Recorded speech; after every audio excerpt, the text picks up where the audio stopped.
En todo caso, lo bueno es que Venezuela le está regalando petróleo a Cuba. Entonces yo le pregunté, profesora, disculpe, ¿sabe usted cuánto vale un barril de petróleo? Y ella me dijo, está ahorita en $120. Muy bien. Eso es lo que vale para el mercado mundial. Pero ese no es el costo real. El costo real es que tú perdiste 17.000 kilómetros cuadrados de agua dulce, compañero. Y en este momento, ahorita en este momento, no hay agua en la ciudad de Maracaibo, compañero. Explícame eso. Pero además, aquí habían alrededor de 237 especies de peces, de lagartos, de caimanes, de babillas, en fin, una ecología lacustre, que era propia del lugar. Han desaparecido alrededor de 157 especies. Es decir, que eso está en los costos. Pero el colmo no es ese, sino que después de 100 años de explotación, cuando tú sacas petróleo también sacas gas. Sale el gas. Y resulta que después de 100 años de estar respirando ese gas, esta región, sobre todo en donde está el puerto de embarque, porque ahí hay unas chimeneas inmensas que están todo el día, compañeros, quemando. Eso está encendido. Es una, ¿cómo llaman eso? Lo que llaman una antorcha. Esa es la palabra que una antorcha permanente quemando. Esa población, estas poblaciones que están acá, que son añú, es en la zona junto a la India, pero esta lo supera, a la India, en donde se producen mayor cantidad de nacimientos de niños que vienen sin cavidad craneal, es decir, con el cerebro derramado. Ese es el costo, compañero, que tú no estás sacando. Es una cuenta que está afuera. Es una cuenta que no aparece en los libros de el haber y el deber. El debe y el haber. ¿Cómo es? El debe y haber. De la economía. Eso no está allí. Nadie lo sabe. Y a nadie le importa. Porque en todo caso, es esa población la que está allí. Se perdió territorio de pesca. En la actualidad, los compañeros añú viven es del contrabando de gasolina. Lo tenemos que reconocer, es la verdad. Pero los compañeros no pueden pescar. De hecho, la única pesca que quedó es la del camarón y la cangreja, pero en este momento están en veda, precisamente por contaminación y por sobreexplotación. Y entonces hay una veda declarada por el gobierno precisamente para lograr a ver si aumenta la población de esas especies, y por lo tanto los compañeros no pueden pescar, no hay pesca, y se dedican al contrabando. En alguna oportunidad nos hemos reunido y hablamos y decimos, mira, eso también nos perjudica, porque cuando tú estás trasladando la gasolina por los ríos hacia Colombia, siempre hay derrame. Por muy bien que tú tapes o selles la pipa, siempre hay derrame de gasolina. Entonces ahora estamos afectando nosotros mismos el río. Y entonces hablamos de eso. Y entonces la respuesta de todos los compañeros es, ajá, José, ¿y qué le damos de comer a los muchachos hoy o mañana? Entonces tenemos un problema. Tenemos el problema, y ténganlo en mente, porque de eso voy a hablar al final ya, cuando ustedes me digan, oye, cállate. El problema de lo urgente en cuanto a la lucha política y a las resistencias. La acción ante lo urgente y lo importante. Y eso lo tenemos que tener bien visto así, porque está formando parte de la posibilidad política y de la posibilidad de alternativas que muchas veces no las vemos.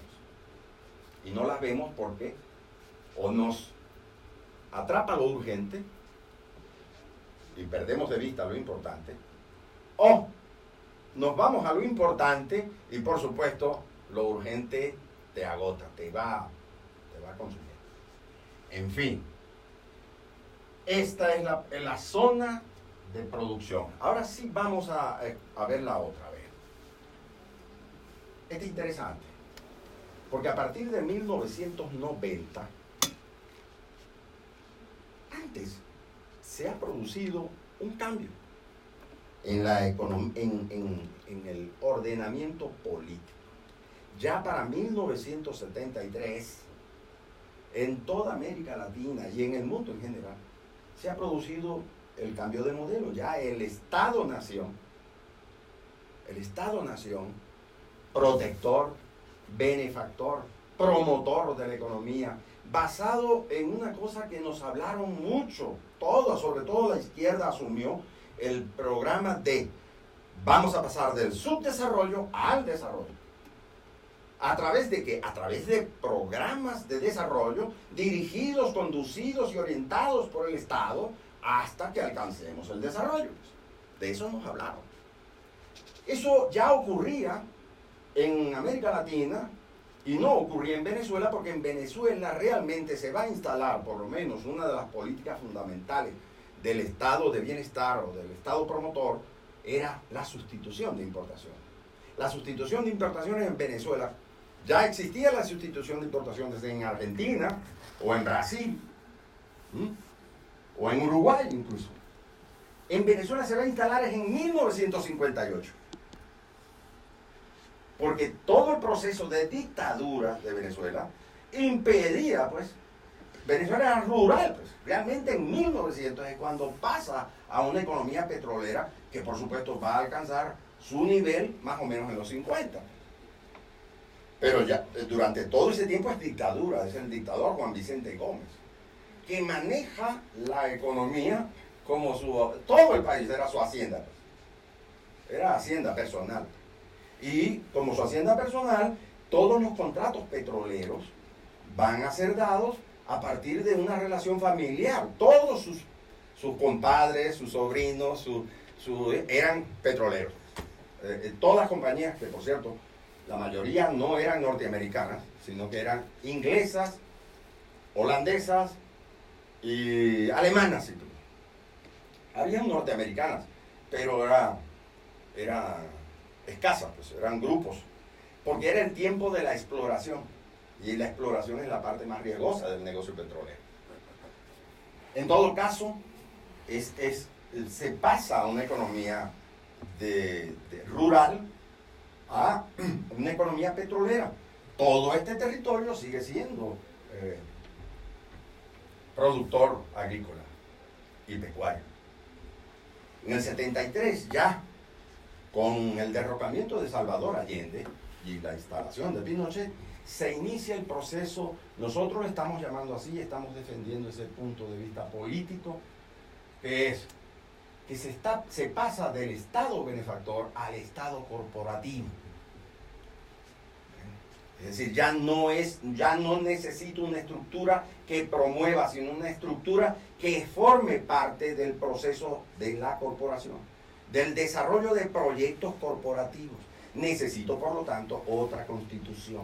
Necesito, por lo tanto, otro orden político. Eso cambia y se instala, es en Chile fundamentalmente, pero con Pinochet, a sangre y fuego, liquidando generaciones. En Venezuela, en ese mismo momento, se produce, en el contexto internacional, se va a producir la guerra árabe-israelí. Se va a producir el embargo petrolero a los países árabes. Y entonces el precio del petróleo se dispara. Y Venezuela vive el primer gran boom del precio petrolero, con el gobierno del presidente Carlos Andrés Pérez. Entonces Carlos Andrés Pérez defiende todavía la teoría o la idea de que el Estado podía promover el desarrollo y que el Estado podíamos pasar del subdesarrollo al desarrollo a través de lo que él llamó el proyecto de la Gran Venezuela. Eso fue el boom, y era el tiempo, se va a generar incluso el tiempo de una política consumista fuerte. Los venezolanos empiezan a ser reconocidos en el mundo porque eran ricos, ¿ves? Tenían mucho dinero. De hecho, una generación de la clase media que se la pasaba en Miami y los conocieron como los "Está barato, dame dos". Hay una película así. Sí, porque decían, ¿cuánto vale ese aparato? ¿Qué es ese aparato? Bueno, una retónica, yo no sé qué. Ah, no sé qué es, pero ¿cuánto vale? $1000. Está barato, dame dos.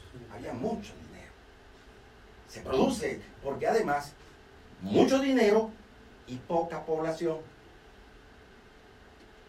8 millones de habitantes a lo sumo.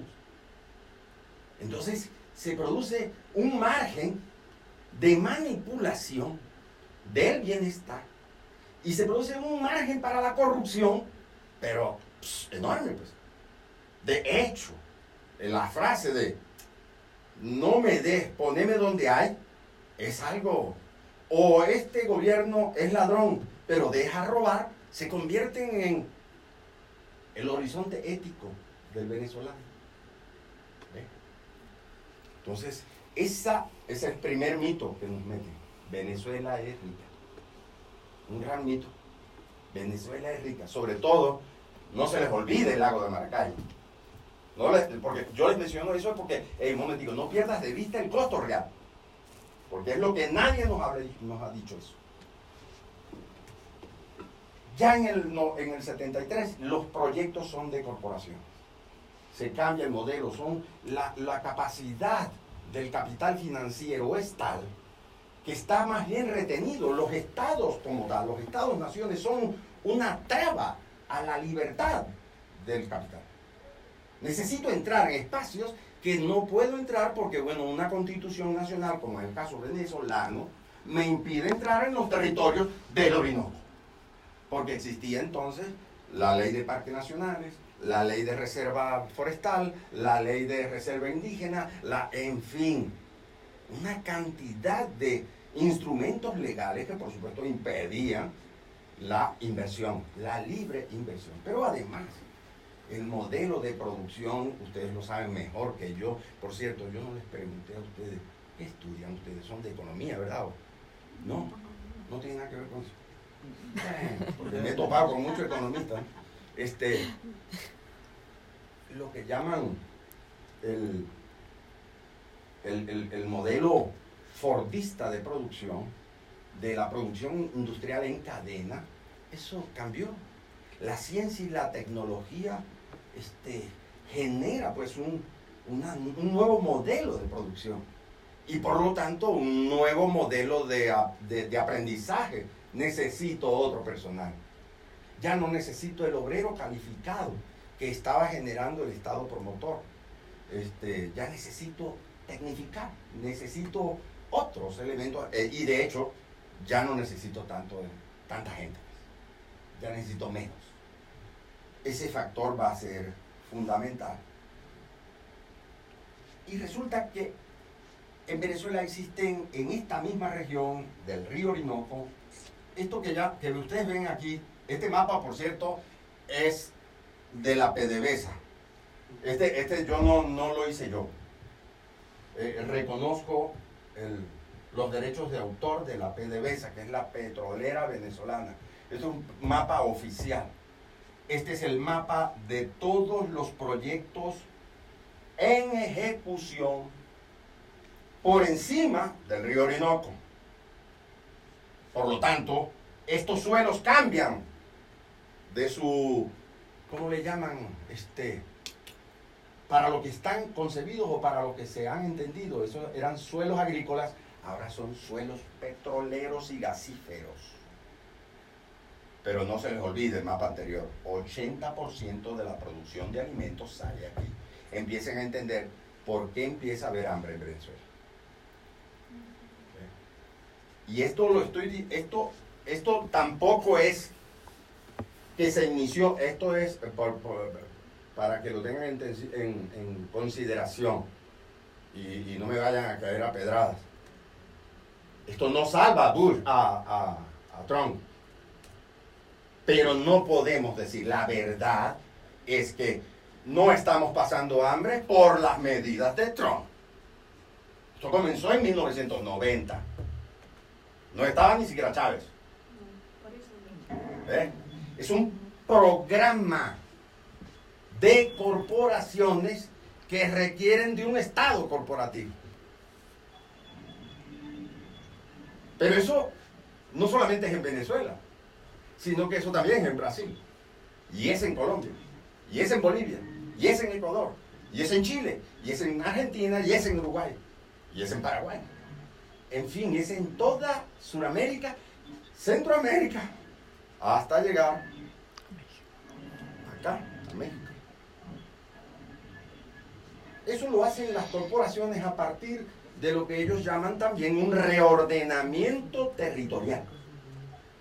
Se reordena el territorio mundial para establecer exactamente dónde vamos a invertir, en qué vamos a invertir, qué necesitamos extraer, qué nuevas materias primas estamos requiriendo, qué nueva producción se va a generar, y se reordena el mundo. A Venezuela le toca hacer producción de oro, de minas, petróleo y gas, energía. A Colombia otro tanto, etcétera. Pero resulta que todo eso está en territorios indígenas.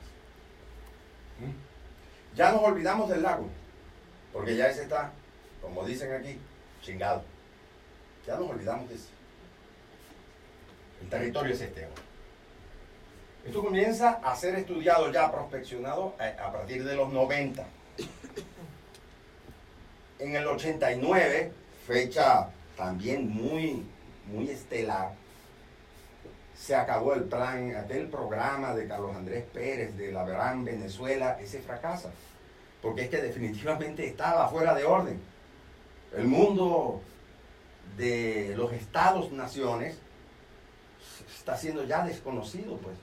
Todas las constituciones están siendo cambiadas en América Latina, reformadas, en fin, están tratando de introducir los elementos que permitan la libre inversión de los grandes capitales. Entonces, Venezuela es la que está atrás. Y cuando se instala, por cierto, en el segundo gobierno de Carlos Andrés Pérez, en una cuestión, en un momento político en donde ya el proyecto de la Gran Venezuela no solamente ha muerto, sino que está en grave crisis, porque entonces, cuando tú tienes dinero, un banco te presta. Si yo voy ahorita al banco, cargo como 50 pesos, seguro, y le digo, mira, ¿por qué no me prestas una plata? Me van a decir que no. ¿Cuánto tiene, señor? ¿Quién es usted, pues? ¿Qué propiedades tiene? Entonces Venezuela en el primer boom, por supuesto, tenía dinero. Le prestó todo el mundo. Entonces cuando sale Carlos Andrés Pérez, resulta que lo que tenemos es deuda. Eso va a repetirse precisamente con Chávez. Lamentablemente, pero es así. Pero eso es parte. Tienes para prestar, te prestan, pero te vas a quedar la deuda, porque la deuda, por supuesto, es con intereses. En todo caso, eso comienza en los 90, no es de ahorita. Y eso está unido también, el reordenamiento territorial está unido también a dos grandes programas en América Latina, que ustedes conocen muy bien, el Plan Puebla-Panamá, y nosotros allá en el sur es la IRSA. Sí, conocen de la IRSA, ¿verdad? Que son las infraestructuras de integración de la región de Sudamérica, que son infraestructuras. Todo eso está conectado, debe ser alimentado con energía. ¿Y cuál es la energía? El gas, el petróleo, en fin. Que eso está por encima del río Orinoco. Ya en el 89, Carlos Andrés Pérez revienta. Él gana las elecciones, incluso sacó más votos que Chávez. Cuando Chávez ganó, no sacó tantos votos como Carlos Andrés Pérez. La población le apostó nuevamente a Carlos Andrés Pérez porque se acordó del 73, donde estaba el barato. Pero resulta que ya eso no era posible. Y Carlos Andrés Pérez lo que va es a instalar el Estado corporativo. Él no vino a promover su desarrollo al desarrollo, no. Va a promover el Estado corporativo, que es lo que, con unas medidas que todo el mundo conoce como las medidas neoliberales, el paquete neoliberal. Y reventó, pues. se produjo el Caracazo del 89, que todo el mundo conoce. El 23 de febrero pasado, ahorita, no hubo un Caracazo, hubo un venezolanazo, porque fue en todo el país. No se sabe cuántos muertos hay. Nadie sabe. Ni siquiera las organizaciones más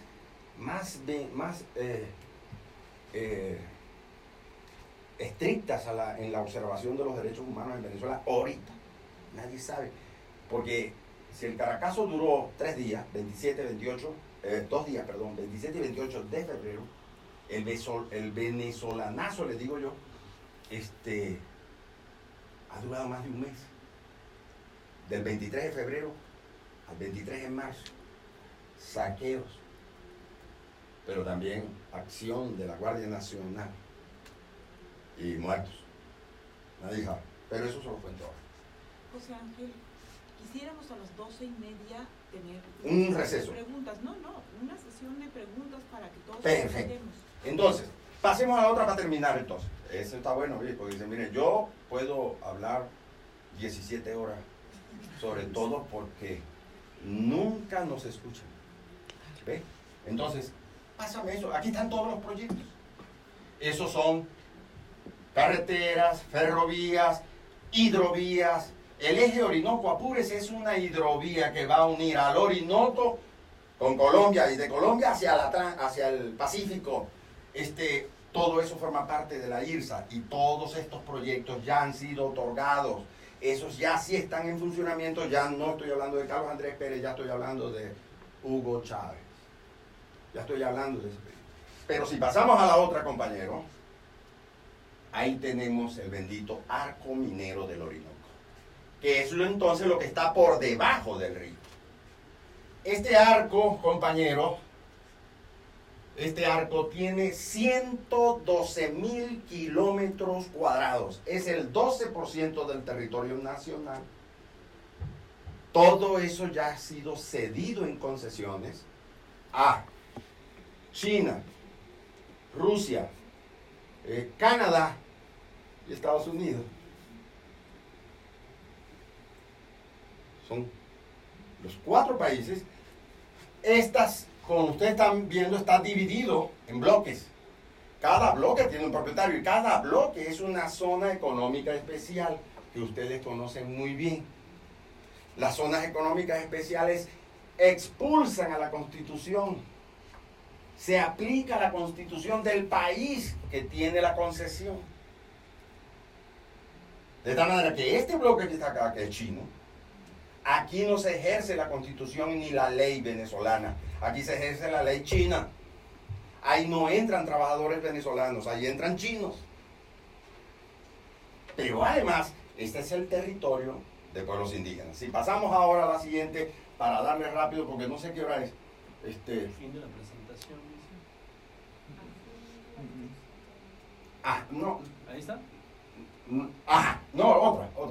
Más abajo, de eso podemos hacer eso. Esto es lo que quiero. Porque aquí están pueblos, estos son los pueblos indígenas que ocupan este territorio. Estos son los pueblos que están ahorita resistiendo. Específicamente porque este es el que ha entrado en producción. En esta área se explota oro. Pero aquí del otro lado hay diamantes. Y del otro lado hay coltán. Y del otro lado hay litio. Estoy hablando de que ya aquí no es petróleo, compañero. El petróleo está arriba. Y por debajo está esto.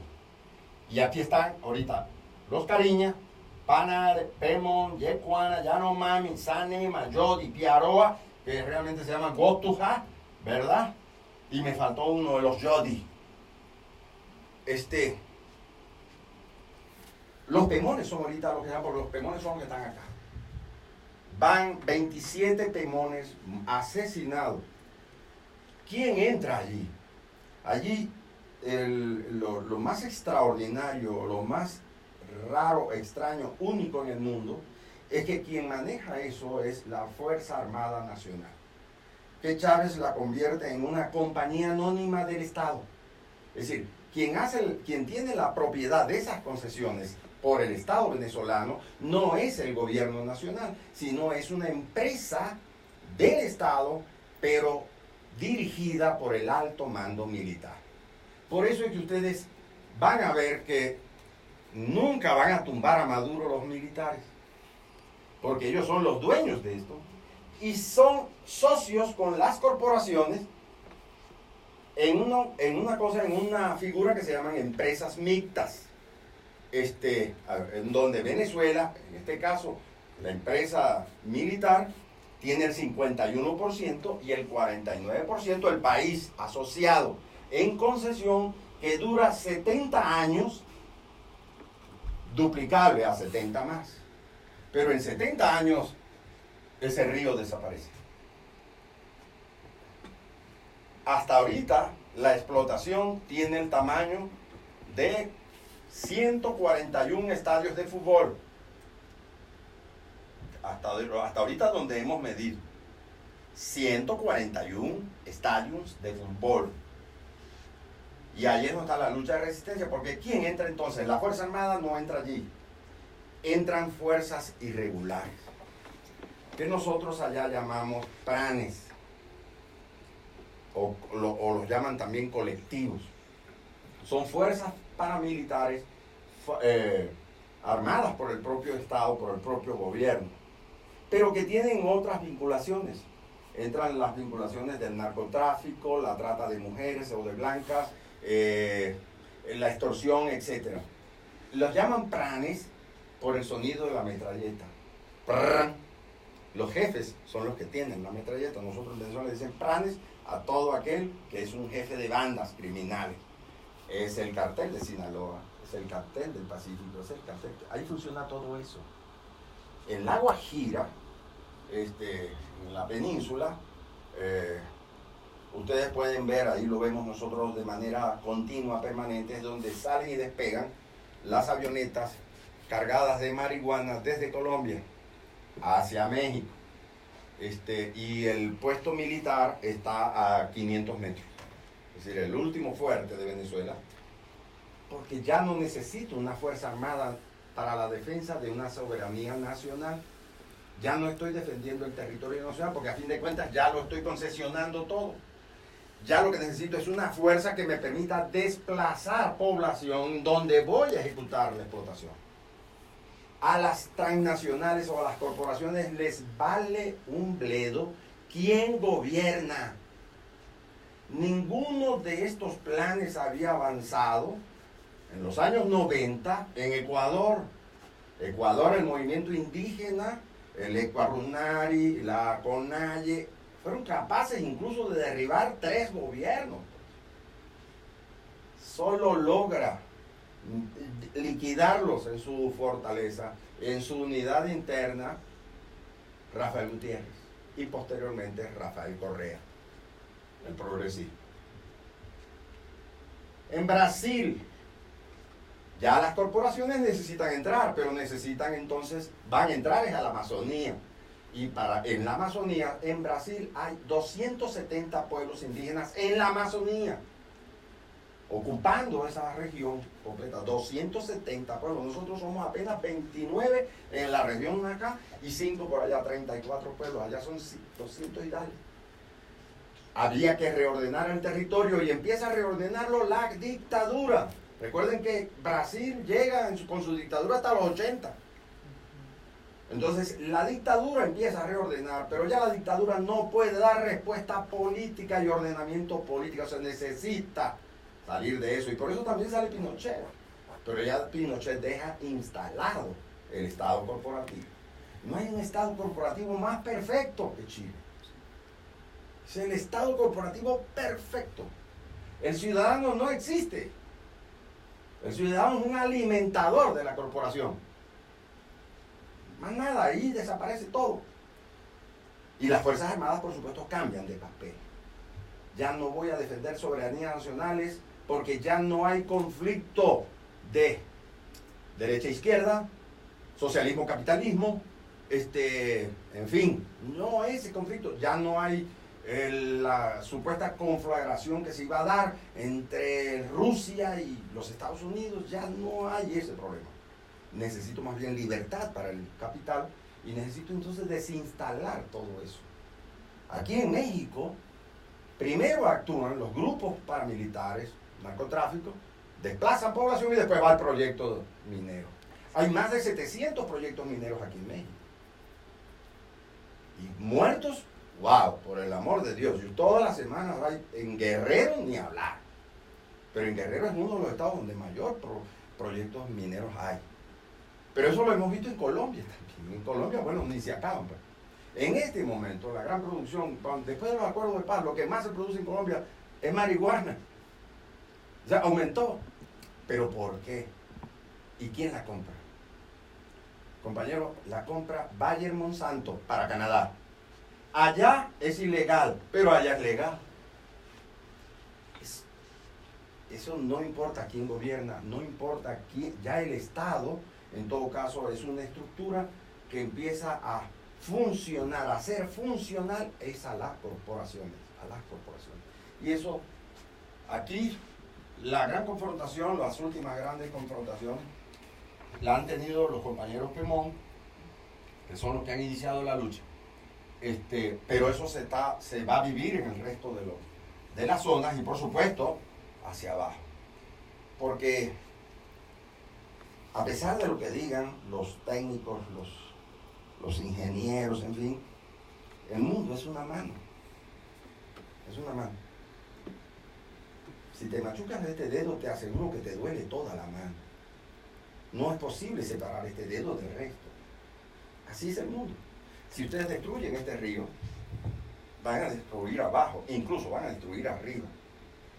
En un texto, que yo no sé si fue el texto que usted dijo que le había pasado a los compañeros, nosotros escribimos un texto que se llamó El último despojo. Ah, qué bueno. Eso lo vivimos nosotros en 2010. Fue una gran inundación. Toda la comunidad desapareció, se la llevó el río. Todas las casas se cayeron, porque son casas palafíticas, son de paja y manglar. Pero la cosa fue así. Estábamos ese día ahí en la laguna. Yo estaba ahí en la laguna, pues yo vivo en Maracaibo, pero voy a la comunidad siempre. Estábamos allí y el río empezó a crecer y yo dije, vale, está bien, está creciendo el río. Ah, sí, pero a la tarde ya baja. Pero a la tarde no bajó. Y yo dije, oye, pues, no está bajando el río. Y dice, no, pero mañana va a bajar. Y resulta que no bajó. Y estaba hablando con un viejo pescador, conocedor de todo eso, de todas esas corrientes, de todo ese lago. Y ya cuando era mediodía, ya el agua estaba a las rodillas, entonces empezaron a sacar las neveras, los enseres, y todo el mundo a abandonar las casas. El agua llegó al techo de las casas. Y por supuesto se cayeron. Y después hablando con el mismo viejo, él me dijo, es que estoy asombrado, porque ya no sé cómo habla el río. Para los compañeros, y con esto voy a terminar, para que demos la rondita, ¿verdad? Y tome yo agua. Les hablé en principio de un horizonte ético y de un problema y del problema político, la lucha por la resistencia y las alternativas, porque esa es la pregunta. Esta es la realidad. Esto es lo que estamos viviendo. La producción de alimentos va a caer a partir del 2000, empieza a descender hasta el momento en que ya ahorita, si Venezuela en el 2000 podía cubrir el 80 o el 90% del consumo nacional en rubros como, por ejemplo, azúcar. Nunca vivimos escasez de azúcar, porque había una producción de eso, cubría más o menos el 90%. Igual de café, pero también de frijol. Eso se convierte en la actualidad a prácticamente el 5 o el 10%. Pero recuerden tenías unos altos ingresos durante Carlos Andrés Pérez. Incluso cuando inicia Chávez, por cierto, les voy a dejar esta cuentecita, compañeros. Ustedes la van a resolver en su casa. Tarea para la casa. Resolver 3.500.000 por 100 por 30 por 12 por 10. ¿Cuánto le? Ah, y lo voy a multiplicar además por 4,30. Esa cuentecita se las dejo para ver cuántos ceros les va a dar y cómo van a leer esa cifra. Yo todavía no he aprendido a leerla. Pero esto es el ingreso de Venezuela en la década 2002-2012. Esos son los ingresos. Para 2002, este es el debe. El haber, las deudas. Cuando Chávez recibe el gobierno, Venezuela tiene una deuda, 28.000 millones de dólares, pero tiene unas reservas internacionales de 35.000 millones de dólares. Es solvente. En la actualidad, después de a lo que les dé esto, ustedes le van a rebajar 150.000 millones de dólares, que es la deuda actual. ¿Qué pasó allí? No sé, los economistas del progresismo como que no cuadran. En todo caso, eso es así. Los compañeros dicen, acá ya se están armando, se han creado la Guardia Armada, los compañeros Pemón. Hay compañeros que dicen que no es correcto, que como que es más peligroso si nos armamos. Entonces hay ya denuncias de oficiales del gobierno y su canal de televisión Telesur, un tipo que él es uruguayo pero se nacionalizó venezolano, tiene un programa que es como quien dice el programa más serio de los que están en la televisión oficial, un periodista llamado Walter Martínez, tiene un parche en el ojo, se reconoce por eso. Ya nos acusa de que estos indios lo que están planteando es un separatismo, que se quieren unir al imperialismo norteamericano, que quiere venirse a apoderar de las riquezas de Venezuela.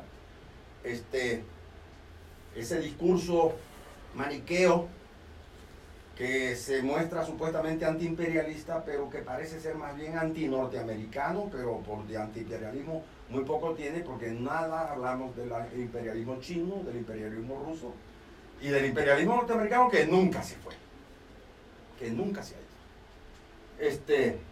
Los compañeros empiezan a manejar eso. Hay otros compañeros que están en otro orden. En todo caso, las organizaciones desaparecieron, los movimientos sociales desaparecieron porque fueron cooptados por el proyecto político de la Revolución Bolivariana. Eso no es mentira, es verdad. Chávez gana y Chávez arrastra toda la fuerza popular.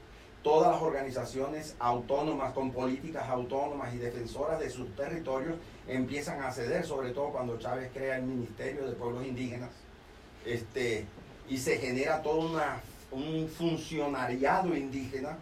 Nuestros líderes se convirtieron en funcionarios públicos, y se disuelve el movimiento social.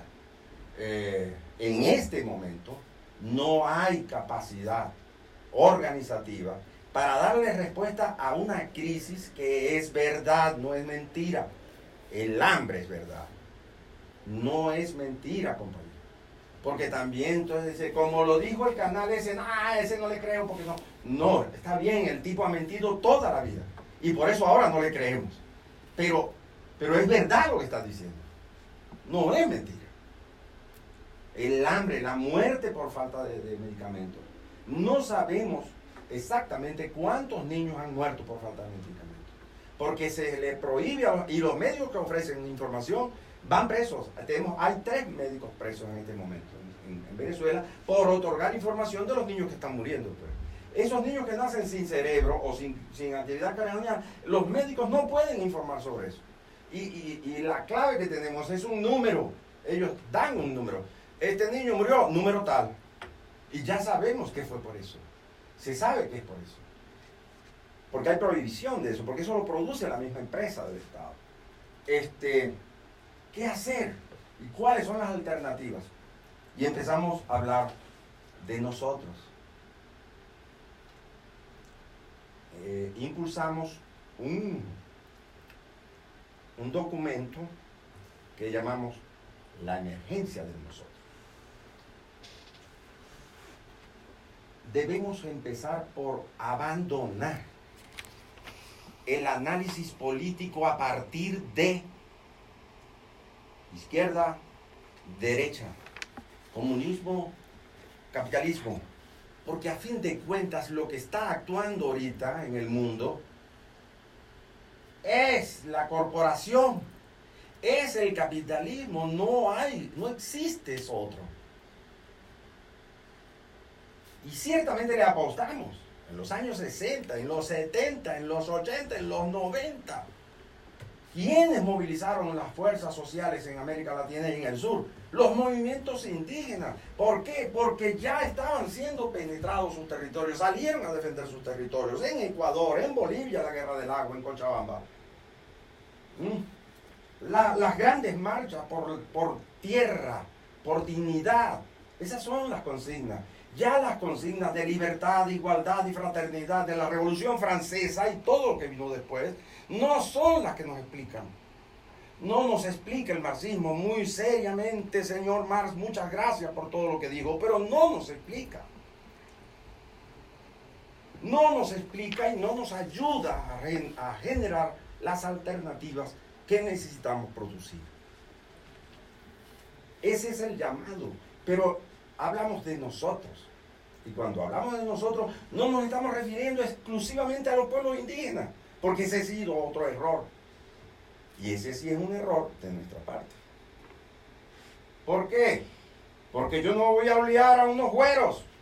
No, porque ese güero es parte de nosotros.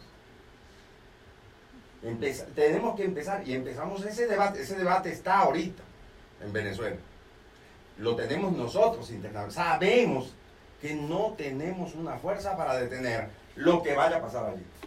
Todo el mundo pregunta y me pregunta, y ya a veces hasta duele que te pregunten. ¿Quién va a ganar? ¿Maduro o Guaidó? Como si fuera un juego de fútbol, o como si fuera una cosa que, mira, ¿quién va a ganar? Porque en Colombia me dijeron eso. Yo le apuesto a Maduro, me dijo el tipo. Y yo le digo, bueno, yo voy por fuera de la apuesta, porque yo soy el premio. Porque siempre me preguntan quién va a ganar. Tú no me estás preguntando quién va a perder. Y quienes van a perder son todos estos pueblos. Quienes van a perder son todos los venezolanos.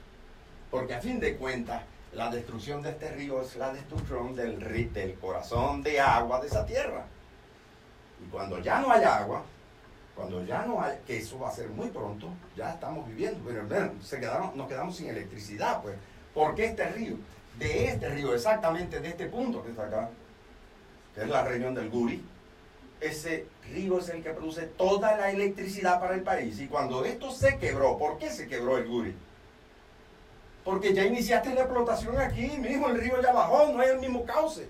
Y por lo tanto ya no te está generando la misma cantidad de energía. Y explotaron los dinamos, pues, las cosas esas que producen la electricidad, pues. Y entonces se produce el gran apagón nacional y se producen los 7 días de hambre porque no había comida y no había electricidad y no había agua. Y entonces se produce el 23 de febrero el gran venezolanazo. Es cuando la gente sale a la calle a saquear cualquier establecimiento que tenga algo que comer. Yo salí ese día, esa mañana, a buscar unas verduras porque era lo único que podíamos comer. Pero resulta que no pude ni llegar. Eso eran multitudes saqueando. Y la Guardia Nacional disparando y cayó. Yo vi caer por lo menos 3. No sé si murieron. Si me preguntan, no voy a decir sí. Pero después, los días siguientes, los allanamientos de la Guardia Nacional, sin orden judicial, sin nada, se metían en las casas para ver quién había saqueado. y al que le conseguían cosas pues se lo llevaban. A los días aparecían muchos en la zona donde yo soy, aparecían en las carreteras, otros aparecían muy apaleados, algunos murieron después, en fin. Eso no está registrado por nadie, eso no sale en ninguna parte, porque está prohibido. No existen medios de la burguesía en Venezuela, eso se acabaron, están cerrados. No hay periódicos en Venezuela. De 170 periódicos quedan 23. Y todos son oficiales, por supuesto. Porque si no, no te dan papel. Tú no imprimes si no te da el gobierno el papel. Y los canales de televisión, los que están, que son algunos como Venevisión, de Diego Cisneros, un gran multimillonario, se autocensuran y no te van a decir nada, pues. Porque a fin de cuentas, el modelo no va a cambiar. En la apuesta no están ellos. En la apuesta estamos nosotros. ¿Y nosotros quiénes? Todos nosotros. Decimos entonces que debemos generar una política distinta, una forma de organizarnos y de entendernos distinta. Y tiene que ser a partir de nosotros.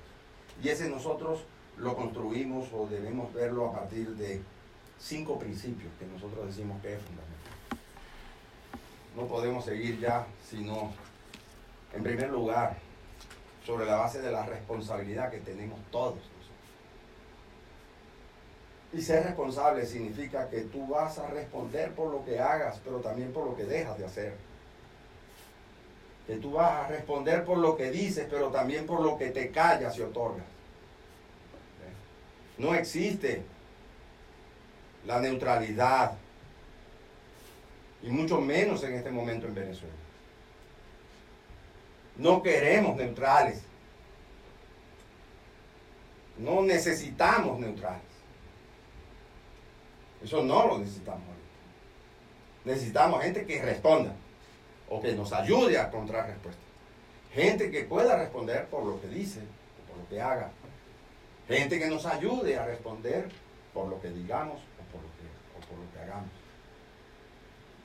Tenemos que actuar con verdad, tenemos que ser verdaderos. Ya no podemos dejar de decir la verdad. Porque de lo contrario, estaríamos actuando por conveniencia. Y eso es mortal para el horizonte. Es mortal. Actuar por conveniencia es hacer aquello solamente que me conviene. Entonces, por lo tanto, la conciencia allí queda muy lejos. Yo hago lo que me conviene y, por supuesto, a mí me va bien. Pero recuerden, lo que a mí me conviene va a perjudicar a todos los demás. ¿A quién le conviene esto? A los que tienen el poder. ¿A quién va a perjudicar? A todos los demás. Entonces debemos decir la verdad. Es mentira que el hambre que estamos pasando se deba a Donald Trump. Él es culpable también. Pero en este momento ya acabó. Debemos ser verdaderos y decir la verdad, porque entonces no se produce lo más importante, la confianza. Ahorita no confiamos en nadie. Ustedes mismos aquí en México. Yo, de hecho, estuve en Tlaxcala y todo el mundo me metió miedo, porque allí se dice que es el estado de mayor trata de mujeres. Y yo realmente, no era que me iban a tratar a mí, no, aquí me va a estar mandando a mí para ningún lado. Pero sí sentía como que la presión de la misma gente, el silencio, no hay felicidad. Mira, un pueblo que no sonríe, wow, compañero. La confianza es fundamental. Porque eso es lo que va a generar realmente autonomía. Capacidad de alentar a otros. No es la autonomía mía, sino la capacidad que tengo yo de alentar a los demás. Y por último, la conciencia. Ya no podemos actuar, hacer política por conveniencia, sino por conciencia. Así se nos vaya la vida en eso. Eso es lo que estamos planteando como posibilidad de construcción de un nosotros, en donde no solamente entran los indígenas, sino todos aquellos que no tienen nada que ver con eso, con el poder, con los de arriba, etc. Paremos entonces. Porque yo no sé ni qué hora es. Exacto. Muchas gracias, muchísimas gracias. Nos dio un panorama muy completo que además muestra donde estamos nosotros parados. Porque justo parte de lo que les ocurrió cuando ganó Chávez, pues nos está pasando a nosotros. Cuando llega a la presidencia Andrés Manuel López Obrador, hay un sentimiento generalizado de ganamos, ¿no? Y claro, hay un instituto para los pueblos indígenas, que está encabezado, el director es una persona mije, pero creo que afortunadamente nos hemos dado cuenta rápido que a pesar de esos esfuerzos no cambia el modelo, porque no cambia la manera del país y del modelo económico para obtener recursos. Entonces, pues a pesar de que en teoría sentíamos que habíamos ganado, pues no ganamos nada, seguimos igual. Me gustaría que ahora tengamos un espacio para conversar, para preguntarle a José Ángel cualquier cosa que se nos ocurra, que querramos. Como no nos pudimos presentar al principio, les pido por favor que digan su nombre y de dónde son antes de hacer la pregunta. Y tenemos el micrófono abierto para quien quiera.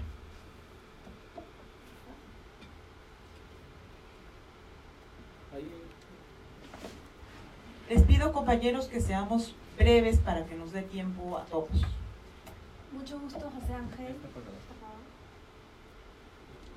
Este verdecita. A ver, si no te paso este. Sí, mejor. Sí, ahí está. Mucho gusto, José Ángel. Yo soy Rosemary Barrantes, abogada peruana. Y quería hacerte dos preguntas. La primera, las comunidades indígenas tienen aproximadamente más de 40 años dentro de los territorios indígenas en Venezuela, y Venezuela ha tenido una política muy fructífera, ¿no? La izquierda, la derecha, pero todas dictaduras. ¿Cómo ha podido ser, después de la creación del Ministerio de Pueblos Indígenas, la autonomía de las comunidades nativas indígenas en Venezuela? Mediante la autonomía que ellos manejan, protegida por convenios internacionales, tratados, que sin embargo Venezuela ha podido decir no quiero pertenecer, pero a las comunidades indígenas les atañe sí o sí. ¿Tiene alguna particularidad de poder de repente tener alguna representatividad dentro de la COP25 que va a ser ahora en Chile, para hablar sobre esta crisis climática que pasa dentro de las comunidades nativas? Y la segunda es, según las leyes de protección territorial a las comunidades y de protección ambiental, dentro de 1989-90, cuando salió todo el progresismo y el desarrollo, ¿se respetaron, siguen, se eliminaron con la nueva constitución, cuando llegó Chávez? Básicamente. Está bien. No sé cómo lo hacemos. Varias Yo creo que sí. Yo creo que hacemos varias preguntas, compañeros, unas 4, y después una respuesta, y así vamos dando series de 4. Por allá, ¿tienen alguna pregunta? Mario, la Tarahumara, Miriam, Paco, levantan la mano entonces, porque para que no nos quedemos nada más acá con el micrófono. Sí. Bueno, buenas tardes, soy Félix, vengo de Oaxaca, de la sierra, que hablo mije. Me llamó mucho la atención la intervención y el trabajo de la izquierda en todo ese proceso. En el mes de octubre nos reunimos igual en Chihuahua, comunidades indígenas, y ahí el maestro Raúl Sibeki nos había comentado que gobiernos de izquierda eran los que más estaban propiciando este tipo de rompimiento del tejido comunitario. Entonces, yo no sé si usted tuviera algún conocimiento sobre lo que está sucediendo en Venezuela y lo que está pasando también en Bolivia, si me pudiera ahí también, por favor. Bueno, ya que es un gobierno también de izquierda. Sí, claro. Muchas gracias. Por allá. ¿Aida? Sí. Gracias. Buenas tardes. Yo soy Aida López de la Universidad Autónoma de la Ciudad de México.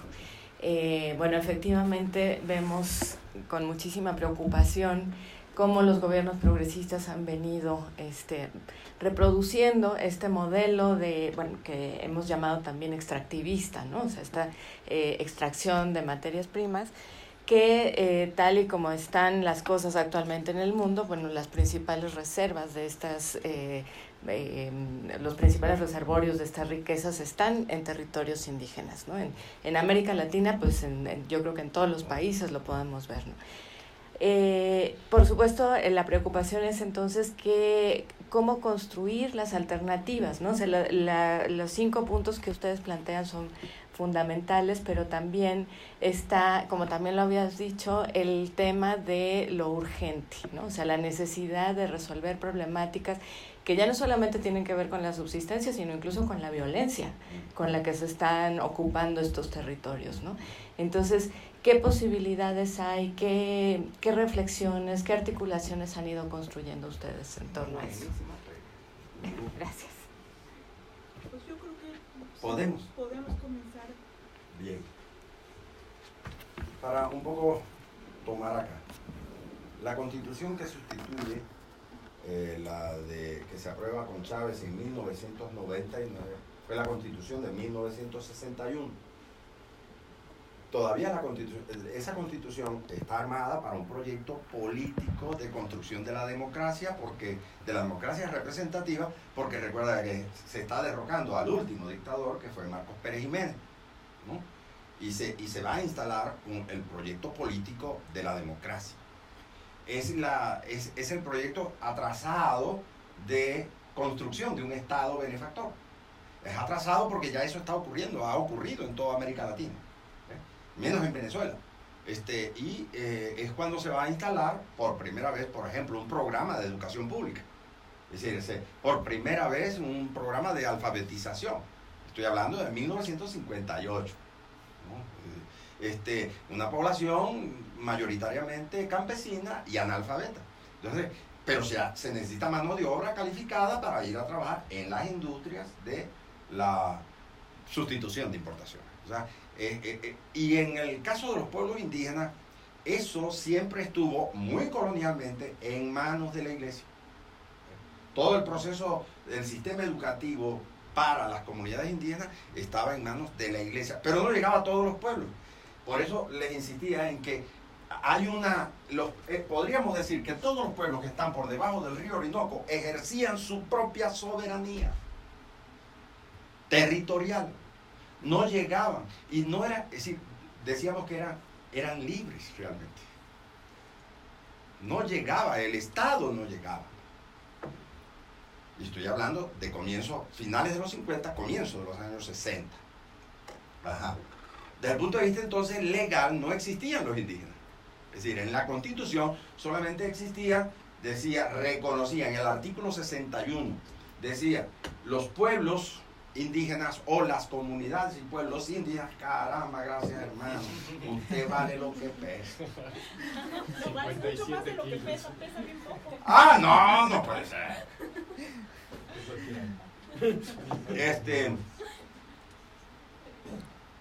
Decía que la Constitución del 61 solo los reconocía como pueblos que debían ser incorporados a la ciudadanía, porque es el proyecto de construcción que ya en México se ha dado con el nacionalismo y con la creación o el mestizaje y eso de todo lo que se ha dado en México. Nace aquí el indigenismo, etcétera, ¿no? Eso en Venezuela apenas en el 59, pues, se empieza a decir y se empieza a hablar de incorporar a la identidad o a la nacionalidad a estos pueblos. Y la educación va dirigida a que el individuo deja de ser indígena y se convierte en venezolano. Entonces, legalmente no existe. Pero ya en el 73 se genera entonces todo este cuerpo legislativo, se crea por primera vez el Ministerio del Ambiente, y ese ministerio se encarga de generar toda una serie de legislaciones de protección ambiental, de protección de parques, creación de parques, etcétera, pues. Toda esa ley que está en territorios indígenas. Porque estos mismos lugares, la zona de los Andes, Zulia, y esta zona es la zona de la mayor biodiversidad de Venezuela. La biodiversidad de Venezuela está allí. Ajá. Eso va a ser protegido. Venezuela es suscriptora del convenio 169 de la OIT, es suscriptora de todos los acuerdos, de la ONU sobre pueblos indígenas, etcétera, etcétera. En el 99, de hecho, eso es uno de los puntos que más animó a los pueblos indígenas, cuando Chávez dice, a partir de este momento sí vamos a reconocer los pueblos indígenas. De hecho, la Constitución del 99 tiene todo un capítulo para los pueblos indígenas.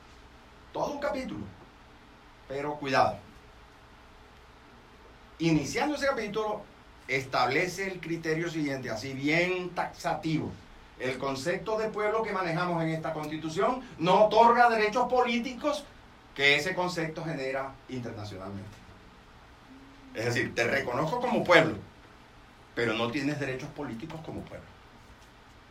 Es una condición muy particular. Eso, ahí empezamos nosotros a entender, digamos, la intelectualidad indígena empezó a decir, hey, un momentico, esto está agarrando por un camino que no es. Porque si me vas a reconocer, antes yo no necesitaba que me reconocieras, chico. Aquí ejercían la soberanía los pueblos. Los guayú decían, cuando empezaron a hablar de demarcación de tierras, los guayú decían, nosotros no vamos a demarcar nada, nosotros somos los dueños de este territorio, ¿para qué lo vamos a demarcar? Y tenían razón. Pero entonces no contaban con la astucia de Chávez. Declaró la zona de La Guajira distrito militar y de operaciones militares. A partir de ese momento los guayú perdieron el control de su territorio. Ahorita manda allí un general. Y van más de 60 muertos allí. ¿Sin consulta previa? Sí, no existe consulta previa en Venezuela. Pero si reconocieran el convenio igual no se... Ya. Ahorita, por ejemplo, tú le dices, no, mira, eso lo dice la OEA. Nosotros no estamos en la OEA. Ya. Funciona así, pues. Y ya ahorita es así. Pero en todo caso, legalmente, no debería. Pero bueno, vino la otra, que es la demarcación de las tierras. Ningún pueblo exigía no era una demanda política de los pueblos indígenas demarcar sus tierras. Todo pueblo allí sabe dónde comienza su territorio y dónde termina. No había necesidad de eso. Pero Chávez sí necesitaba, y las corporaciones sí necesitaban demarcar. Sí necesitaban reordenar el territorio, porque era lo que venía. Y nos pusieron en eso. De hecho, uno de los talleres que yo doy, y por lo que vine aquí a México, a Oaxaca, fue para un curso que nosotros damos, que se llama Cartografías de la Memoria, que es realmente mapear el territorio desde la memoria de los pueblos. Porque lo aprendimos a hacer, tuvimos que aprender a hacer. Los mapas que hacía Vespucci para el rey, los estábamos haciendo nosotros ahorita, 2002. Entonces, pero era que no lo necesitábamos, lo hicimos porque, bueno, vamos a demarcar. Pero entonces, la Constitución sí te dice, no se trata de territorios, se trata de tierras y hábitats. Y volvimos a la discusión. Y dijimos, momentico. Por lo menos yo les decía a los compañeros, oye, miren, hábitat tienen los zancudos, compañeros. Hábitat tienen las lombrices. Hábitat tienen las mariposas. Los zorros. Los venados. Todos tenemos hábitat. Pero el único que genera territorio son los pueblos humanos, las comunidades humanas, porque tienen derechos políticos, generan derechos políticos. Pero aún así, mira, los compañeros creían tanto en Chávez que decían, bueno, que él lo llame hábitat, a lo mejor es que él lo está llamando así para engañar a los gringos. Está bien, pues, démosle. Pero cuando empezamos a medir, los compañeros sí dijeron, un momentico, yo me acuerdo que esta parte de aquí era nuestra y en esa hora la ocupa el hacendado fulano, esa es nuestra, hay que meterla en el territorio. O esta que está aquí no estaba esa compañía, ese territorio era nuestro, entonces lo metemos en el mapa y se generó el conflicto. Porque los pueblos indígenas empezaron a exigir la devolución de los antiguos territorios. sobre todo un pueblo que fue muy desterritorializado, como el pueblo Yucpa, en la Sierra de Perijá, y por eso es el que produce, ese pueblo es el que produce el líder más fuerte en la lucha por el territorio en el propio gobierno de Chávez, que se llamó Sabino Romero. En la última asamblea que tuvimos en Caracas, todavía Sabino, porque ya Sabino lo habían metido preso, tuvo 2 años preso en el gobierno de Chávez, pero ahí cuando ya lo habían soltado, lo habían puesto en libertad, estamos en la asamblea y le digo, mira Sabino, tenéis que tener cuidado, lo que estás haciendo te está llevando al punto de que te van a matar, Sabino. Y él dice, no me puedes matar, porque yo estoy con el comandante Chávez y yo soy revolucionario bolivariano. 2 semanas después, mataron a Sabino. Él murió siendo chavista. Él murió creyendo en eso. Pero ya eso no existía. La demarcación nunca se dio. Cuando se aprueba la Constitución en el 2000, tenía el Estado 2 años para demarcar todas las tierras y hábitats. Estamos en 2019 y todavía la única comunidad que recibió tierras tuvo que demandar, porque como en los falsos contratos no leíste la letra chiquita y ahí ellos estaban ensartados. Tenían que aceptar la presencia de mineros y de hacendados en sus territorios. Entonces ellos dijeron, pero es que eso no era lo que nosotros creíamos. Y demandaron y por supuesto perdieron la demanda, pero a partir de ese momento ningún pueblo indígena firmó ningún documento que llevara al gobierno en torno a la demarcación de tierra. ¿Qué pasa en Bolivia?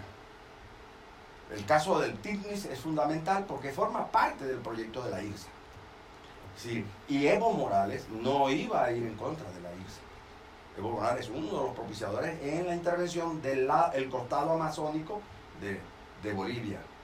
Y recientemente un amigo nuestro que nos enseñó mucho, porque es un geógrafo, él se llama Carlos Walter Porto González, un brasileño que ha estado con nosotros muchas veces, sobre todo orientándonos en cuanto al proceso de los territorios. Él acaba de señalar que Evo Morales y García Linera optaron por los cocaleros. La piedra de entrada, la punta de flecha para entrar en territorios de pueblos indígenas amazónicos son los cocaleros, los productores de coca. ¿Ves? Que va para todos lados. La hoja de coca va para todos lados. ¿Ves? Va para el lado de la Coca-Cola, porque no, la Coca-Cola tiene coca, hoja de coca. No vayan a creer. Por eso es adictiva, digo yo. Pero bueno, ahí está. Pero también va para otras cosas, productos de ellos mismos allá, el consumo de las comunidades, pero también va para el otro lado. Que aunque ese ha bajado. Ahorita, por ejemplo, en el lado de Colombia, en Venezuela, lo que menos está circulando ahorita es pasta de coca, está circulando es marihuana. Y toda viene para acá, para el norte, toda viene para Canadá. Eso está pasando allí. Evo pierde el referéndum para la reelección. Él pierde el referéndum. Igual que Chávez, pierde el referéndum. Porque ya la gente sí se había dado cuenta que en un momentico necesitamos alternar esto, ¿no? Porque eso sí lo dijo Simón Bolívar. Mis tías no querían a Simón Bolívar. Mis tías odiaban a Simón Bolívar. Lo odiaban. Ellas no querían a Simón Bolívar. Ella también es mi hija. Y el primer decreto de Simón Bolívar precisamente es sobre la necesidad de que las tierras empiecen a generar recursos para mantener el Estado. Y los indígenas se desconocen ya como indígenas, sino como ciudadanos, y por lo tanto tienen igualmente que aportar al Estado. Y lo único que podían aportar era tierras. Y por eso empiezan a ser despojados legalmente por el Estado. Entonces, eso pasa en Bolivia, y pasó en Venezuela. Y es la gran respuesta, o el gran conflicto que se avecina en Bolivia. Las movilizaciones que va a haber en contra de Evo Morales va a ser fuerte, porque se vienen cocinando allí, porque los cocaleros empiezan a penetrar fuertemente en territorios indígenas. Pero los cocaleros son indígenas. Solo que cuando hablamos de indígenas en Perú, y Bolivia, solamente pensamos en Aymara y en Quechua. Pero resulta que hay en Bolivia alrededor de 26 pueblos amazónicos.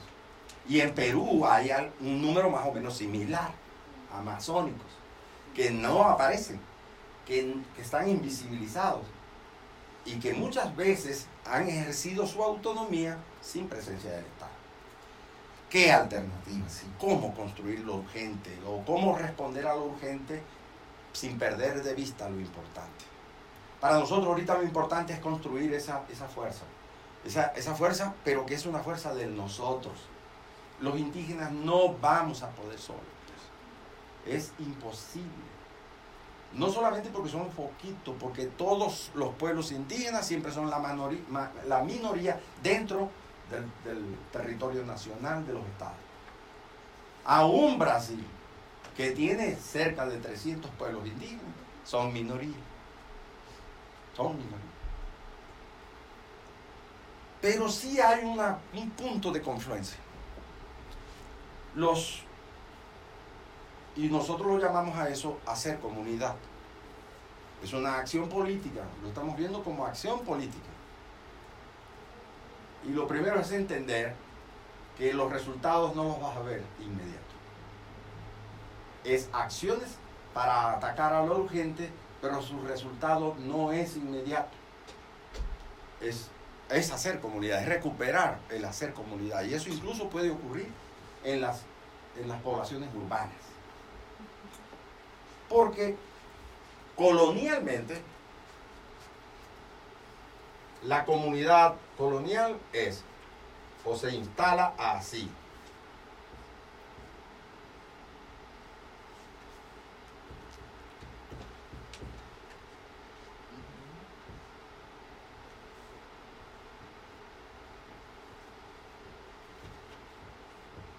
Así lo dibujamos nosotros.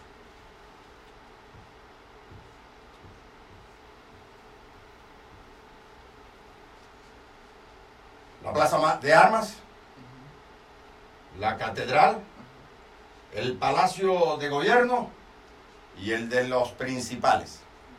Y de aquí, los caminos. Esta es la polis. La polis como límite. Todo lo que va allá está fuera de la polis, es lo que está fuera. Y entonces, ¿qué es lo que produce esa polis? La necesidad de las poblaciones marginadas dirigirse hacia esa polis.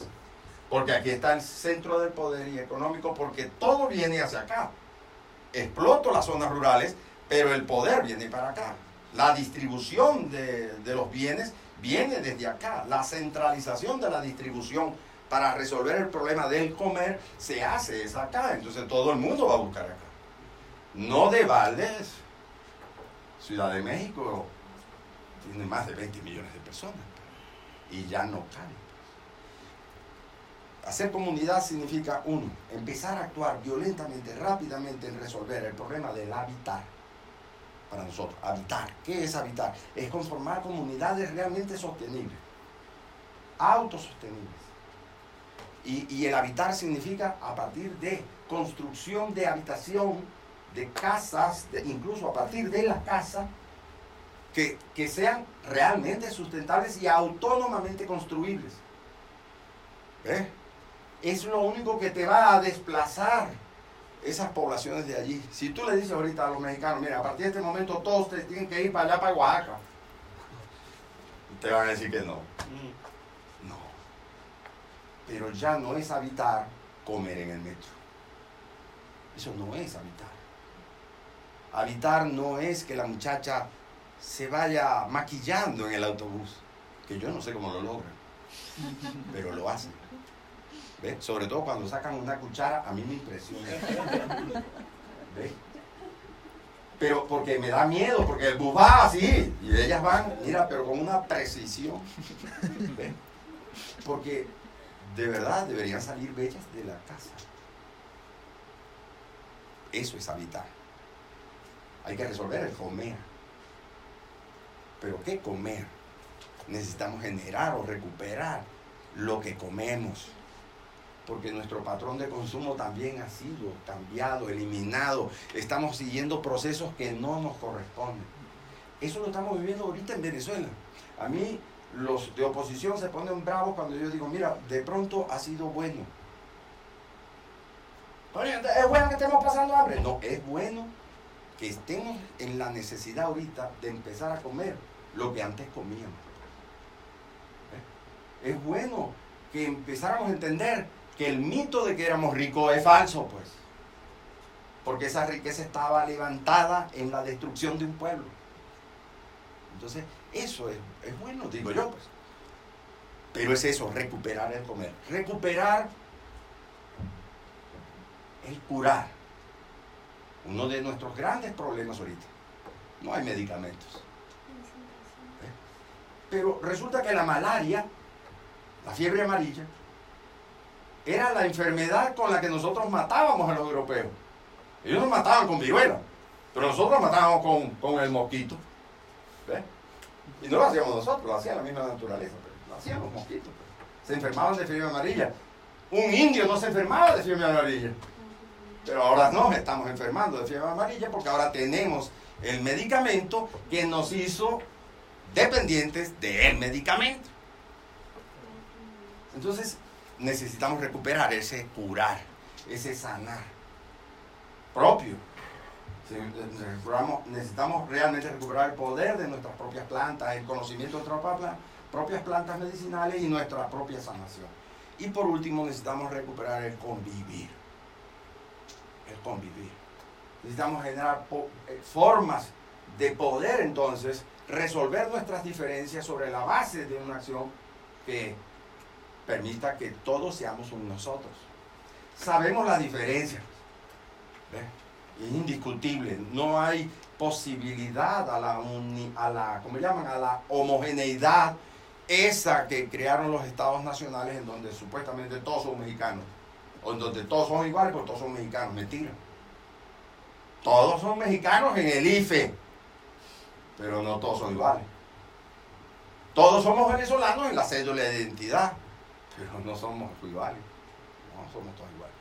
Pero entender esa diferencia, pero entender que hay una posibilidad de que seamos un solo nosotros, siendo nosotros diversos, pero siendo nosotros en el sentido del horizonte que nos propongamos. ¿Y cuál es el horizonte? Caramba, amigo, no puedes ya seguir montado sobre la base de que vas a producir riqueza, porque ese es el error también del progresismo. Vamos a generar crecimiento económico para entonces tener renta con qué distribuir a los más necesitados. Eso no es verdad, eso no es posible. Porque, repito, cuando tú vives de la renta, de lo que ingresa por explotación de bienes o extractivismo o venta de commodities, como le dicen ahora, te hacen un ingreso, pero eso está en relación a la población. Lo que pasó en Venezuela es que cada vez el ingreso era menor, y sobre todo ahorita. De estos 3.500.000 barriles, estos son barriles diarios que se producían. En la actualidad Venezuela bajó a 700.000. Eso es lo que se está produciendo ahorita.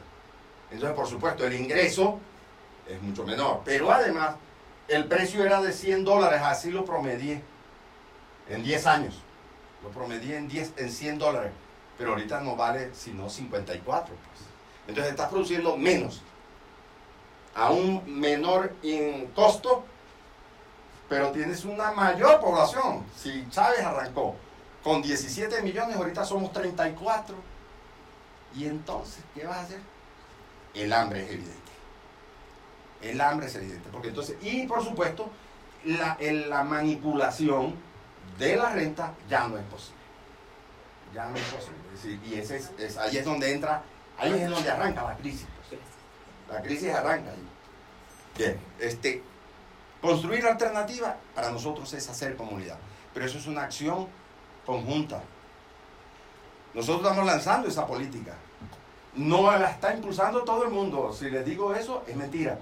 Porque incluso dentro de las mismas organizaciones indígenas hay el debate, porque todavía creen que a lo mejor es posible que pase algo, pues. Que venga la providencia y nos resuelva, pues. o que venga un militar y tumbe, o que vengan las tropas norteamericanas y sacuda todo eso. Que es posible, es uno de los escenarios. Pero en todo caso, el modelo no ha cambiado. Y el modelo se cambia no por decreto.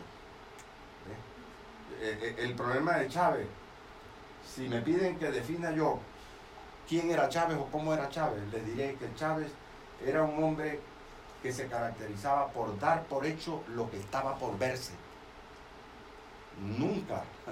Es decir, él podía decir, a partir de mañana comienza la revolución agrícola y vamos a producir alimentos incluso para toda América Latina. Y ya, él lo dijo y él daba por hecho que iba a ser así. Pero nunca ocurrió. Entonces, lo que nosotros estamos diciendo no se da por decreto. Es una construcción que tienen que hacer día a día. Las universidades tienen que empezar a plantearse realmente cómo eliminar o cómo atacar el problema del habitar, cómo resolver el problema de la salud, cómo generar conocimiento en función de esa construcción fuera de esta concentración, fuera de la polis. Cómo desconcentrar, cómo cambiar el orden en que estamos organizados geográficamente, políticamente. Ahora, ustedes dirán, pero eso es muy lejos. Es verdad. Yo hablo de eso y yo les aseguro que estoy en la convicción de que yo no voy a ver eso nunca. ¿Verdad? Ni siquiera ustedes. Pero muy probablemente sus nietos sí. Muy probablemente sus nietos y los hijos de sus nietos. Porque por el camino que vamos, no lo van a ver ni siquiera ustedes. Y por supuesto ellos ni siquiera van a existir. ¿Me explico? Tenemos un chance de pregunta más porque el seminario se termina a la 1, pero tenemos un ratito. Mario, por ahí que quería hacer una pregunta. Dele. ¿Sí? Te escuchamos, Mario.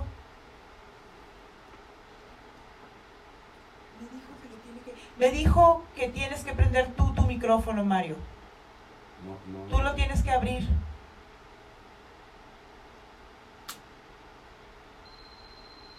Ahora no se está escuchando.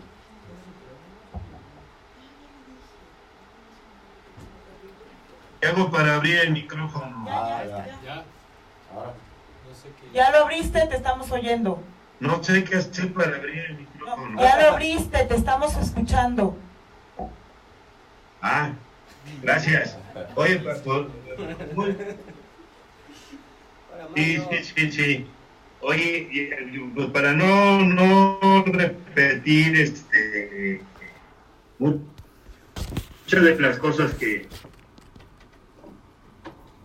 se están que ya se dijeron, pero por ejemplo aquí todavía lo que lleva están planteando también cuestiones todavía que van a perjudicar más a las comunidades indígenas, como es lo del Tren Maya, planes todavía presentados para proteger todo el medio ambiente, toda la biodiversidad, ¿no? Toda la seguridad que se tiene que tener para abrirlo, pero ya se anunciaron que se van a abrir y no hay de otra.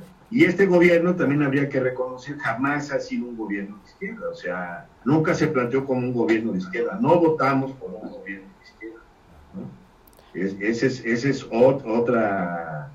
otra cuestión. Y recordemos que ahí también donde se va a poner el Tren Maya, pues es donde la zona de mayor concentración de agua potable, ¿no? Y no hay planes ambientales en ese sentido. Creo que la otra parte importante es que ahorita hay un montón de universidades, ¿no? Si estuviste en Oaxaca, ¿no, José Ángel? Sí. Se está generando una red que se llama Red de la Universidad Nacional Autónoma de la Comunidad. Creo que esa es una de las cosas que tú estás mencionando y que es muy importante. Cómo generamos comunidad, y creo que las comunidades indígenas lo están planteando por ahí. Todas ellas, con este tipo de licenciaturas, son como unas 12, y son universidades que no están reconocidas, ¿no? Y estamos participando nosotros como Instituto Intercultural Ñoño dentro de esa red. Ya sería todo. Muy bueno. ¿Alguien más? Compañeros, muchas gracias, Mario. ¿Alguien más quiere hacer algún comentario o una pregunta allá en la Tarahumara? No, gracias. Bueno, hablen hoy o callen para siempre. Félix acá tiene una pregunta. Ah, ya se arrepintió. Bueno, entonces vamos con los comentarios finales. Bueno, yo en verdad, en principio hoy les agradezco esta oportunidad. Vinimos estrictamente a dos trabajitos acá, en Tlaxcala uno, con unos compañeros náhuatl, y en la Unitierra, allá en Oaxaca. Tuve la oportunidad de conocer al compañero Jaime, que habla de la comunalidad. Escuché por primera vez esta. Y Jaime, sí, lo conocimos allí. Y sí, Martínez Luna. ese compañero, sí. Casado con una venezolana, por cierto.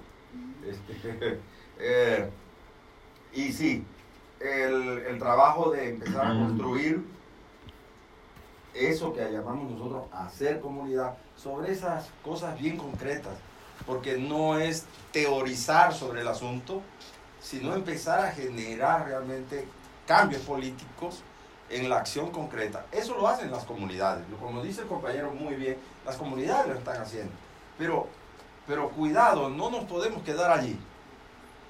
Necesitamos realmente la convocatoria a ese otro nosotros, en donde nos hace falta, pues.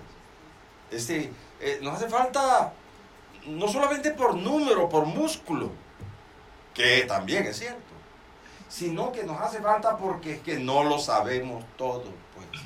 No lo podemos resolver todo, pues. Necesitamos y nos necesitamos. Mire, no existe organismo presente en el mundo que sea totalmente aislado. Necesita complementarse. Si hay un principio, hay una ley universal, es el de la incompletud. Todos necesitamos completarnos con otro. Por eso cuando nosotros decimos, les digo esto así porque así lo explicamos, esto para nosotros es ser una persona, ser una mano. Por eso lo de los deditos, eso es parte de nuestra educación propia. Entonces, ¿por qué? ¿Por qué ser una mano? Porque la otra mano no es la mía, es la del otro, es la de la compañera, es la del compañero, es la de la persona que no soy yo. Entonces, eso es el planteamiento político que estamos haciendo. Y empezar a abandonar la idea de que la explicación de nosotros la van a dar otros que no somos nosotros. Así hemos vivido y luchado políticamente los últimos 100 años. Es el momento en que empecemos a luchar a partir de lo que pensamos, discutimos, debatimos, encontramos, reflexionamos, nos contradecimos y nos equivocamos. Nosotros. ¿Y cómo se construye? En concreto, así, con universidades como están creando los compañeros o con esfuerzos como los que están haciendo ustedes aquí, hablando de temas como resistencia y buscar alternativas, es así, y construyendo pues comunidad en cuanto a, mira, necesitamos cambiar nuestra forma de vivir, cambiar nuestro comer, cambiar nuestro curar, cambiar nuestro convivir. Yo les agradezco esta oportunidad, muchísimas gracias, y realmente como quisiera que nuestra Huaín tuviera un salón así, pero bueno, aún así le damos. Muchas gracias, compañeros. Muchas gracias. Sí, Mario, te escuchamos.